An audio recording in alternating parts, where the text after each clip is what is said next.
Hello and welcome to DoodlesMD, where you get simplified medical information in relatable and applicable form. I am Falake, your host, board certified internal medicine and infectious disease physician, also public health physician. Today on the Know Your Body series, we will be talking about the respiratory system. This is one of the important systems that keeps us alive.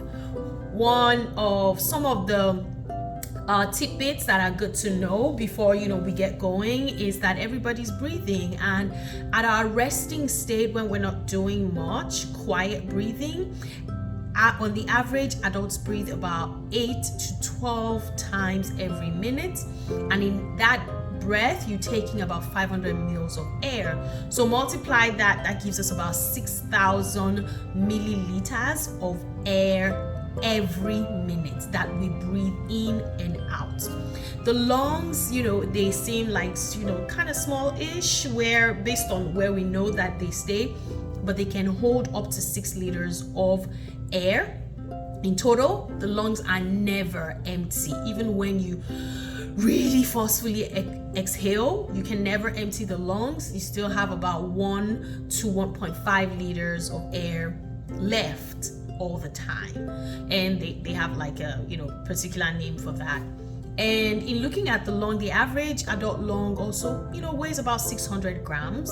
And where is the lung? Everybody obviously knows where their lungs are. It'd be like it's in your chest, but the lungs start from above the collarbone right here, and in front it extends down to the 6th rib, somewhere right below the breastbone, and then in the back it extends down towards about the 10th rib, which is somewhere around here. So your lungs are larger towards the back, and that becomes important because sometimes we're in a pandemic, and if you remember, a lot of people who've had COVID, they tell you like, oh, they're proning them, which is they're making them lie on their belly.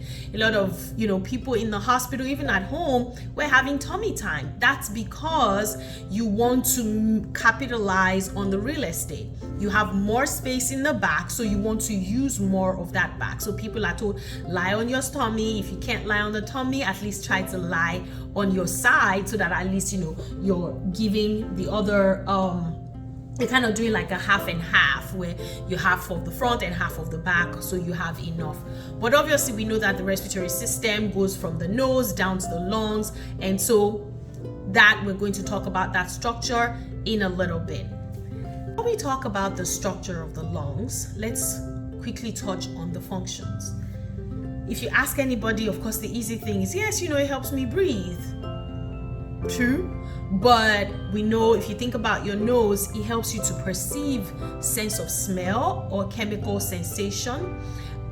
Also, we have the voice box in the throat here, in the neck anteriorly, and that helps us in vocalization or phonation or speaking.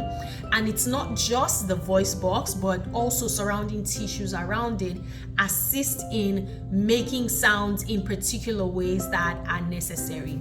The other thing that we all know is it helps us in ventilating or breathing.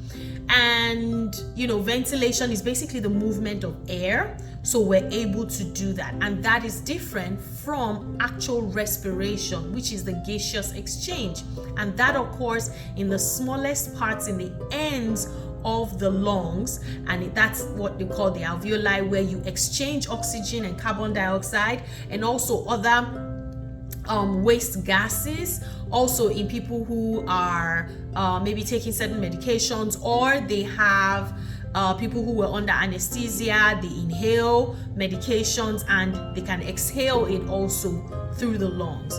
One other thing, thermoregulation. So now we're going to move on to talk about the structure of the respiratory system. Stay tuned. We're going to talk about the structure of the respiratory system. First, I'm going to zoom in to the upper airway. So we can see here that the respiratory system starts from the nasal cavity, and you can see the folds here These increase the surface area and helps to quickly warm air and add moisture as it goes down the throat. Also, on the surface round here are nerve endings, right, that collect and go up through the skull here into the brain and sends sensation for smell. Now moving on to the throat or the pharynx, you can see here that it starts from behind the nose, which is the nasopharynx, and then down behind the mouth, which is the oropharynx, and here you can see the laryngopharynx here.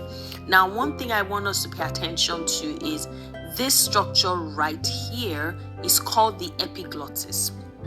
And it's important because when we swallow food or air, food or water, it contracts and closes the airway so that we don't choke on what we're eating. It is also an important structure because when it gets infected or inflamed, it can literally cover up the airway and can cause choking. So the pharynx allows for air to pass. It also warms and humidifies it. It also supports phonation, or basically vocalization, and able to speak and pronounce properly. Now moving to the lower respiratory tract, you can see the trachea is here. The air comes down and this continues to divide. The air goes from there and it divides into bronchus, bronchioles, and smaller bronchioles all the way till the end when they divide and make up alveolar sac. Now one thing that you should note is that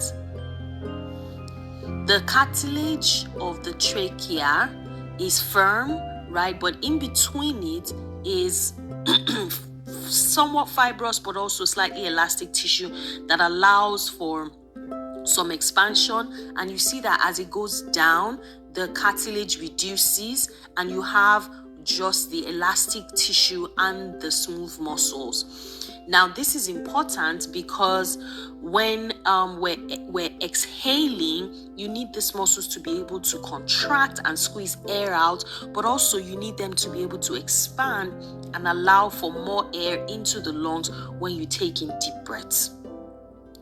The alveolar is the end of each of all the divisions of the bronchioles, and it forms into a sac. Now, this sac is made up of multiple cells, and these cells are the thinnest cells in the body, measuring in thickness about 0.2 to 2.5 micrometers.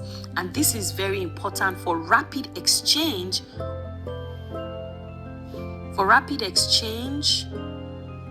of oxygen out and carbon dioxide into the lungs, so that the carbon dioxide can come out and the oxygen can come into from the air into the blood. These cells are also joined by elastic tissue, so they also can expand and contract to allow for air exchange easily when the lungs are expanding and reducing in size. One other special thing about the alveolar sac is that it is lined with a fluid called surfactant, and this fluid helps it to stay open and not collapse when we breathe out. This fluid is actually important because it in preterm delivery of babies, it is the missing piece when you hear that the lungs of the baby is not mature, because the fluid starts production at 24 weeks to 28 weeks, and most fetus have enough around 35 weeks. The last piece of all of this is the covering of the lung, which is the pleura.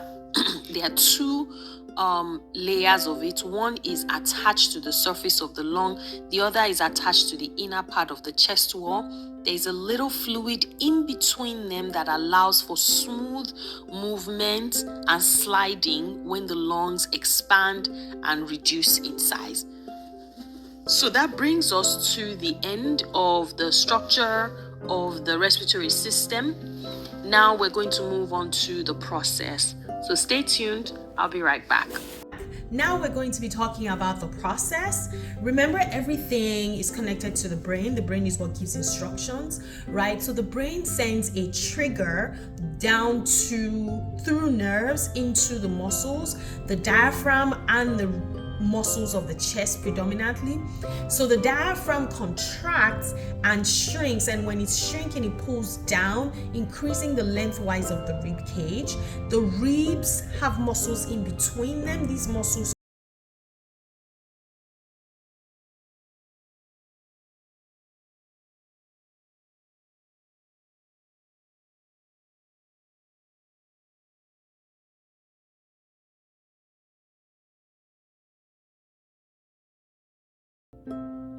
MRI image that just shows that expansion. Now that expansion causes a negative pressure, and it makes it easy for air to flow in to the lungs. Now when the muscles contract,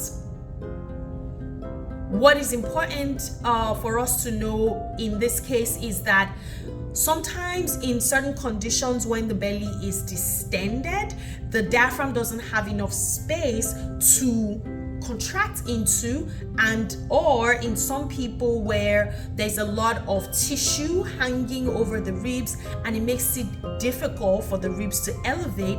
In this case, in those situations, there's difficulty in causing proper expansion and giving space or room to expand the lungs into, and this causes what is called as reduced ventilation. This in turn leads to not enough oxygen supply, air and then oxygen supply. So now when we go back up into the nose, we have the trigger, the muscle is contracting, the air is about to go in. The air goes in from your nose or your mouth down into the throat, down through the vocal cords and through the trachea into both lungs. One thing, as the air is coming, the nose, you have hair, right? In the nose, this filters dirt and particles out. Now, as the air gets down into the lungs, one thing I want us to keep in mind is no matter how much air you breathe in, either you take a short breath, a regular breath, a deep breath, 150 mils of that air stays between your nose and the tubules, right? The smallest, even up to the smallest tubes, and it doesn't get into the sac. Now, why is this important? This is important because when you take a short breath or a breath that's not deep enough, you're not giving yourself enough air that's available for oxygen exchange, because it is only the air that makes it into the sac that's able to exchange gas and give your body oxygen and take out carbon dioxide. Okay, so we can't live on short breaths. Now, air, when the air gets in to the alveolar sac, you have the movement of oxygen into the blood and carbon dioxide out of the blood, and then we breathe out. Now, in the process of breathing out, the muscles relax instinctively and it reduces that space.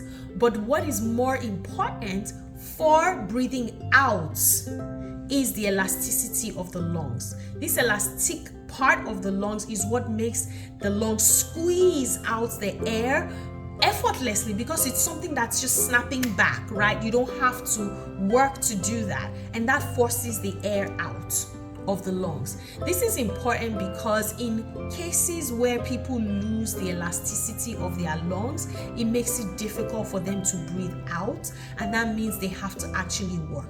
So if you take a moment and actually take a breath in and you force the air out, You realize that you can feel your belly muscle contracting and maybe parts of your chest. And imagine somebody has to do that for every breath they take. It's something that is a lot of work and it's not easy to maintain. And for people, and in terms of the breathing in, we talked about the muscle contracting when there's nerve damage or muscle damage and people cannot breathe in. Sometimes they need support in being able to breathe. Now, one thing I want us to remember is that the lung is never empty. We had talked about that there's about 1 liter to 1.5 liters of air left in the lungs. So when you are breathing in new air, it's not like you're going into an empty space, like there's air in there. And what it does is it's mixing, it's diluting, it's washing out what is there to be able to give you a higher oxygen content. So in this is just like, how simplifying the breathing process where, the air is going in, what gets to the real place where the real work is done for respiration, and things that affect those processes, the muscle, the nerve, the elasticity of the lungs, all of these things come together to be able to help us breathe well. Thank you for tuning in. Share your thoughts in the comments and whatever questions you have on today's episode. Next week, we are going to be talking about the digestive system. You can send me some digestive biscuits to digest before that. But before we go, please show us some love, like our video, subscribe to our channel if you haven't already, and share the video with your friends. You can follow us on our social media handles. The links will be posted in the description. Till next time, I'm Folake Lawal, signing out on DoodlesMD. Bye.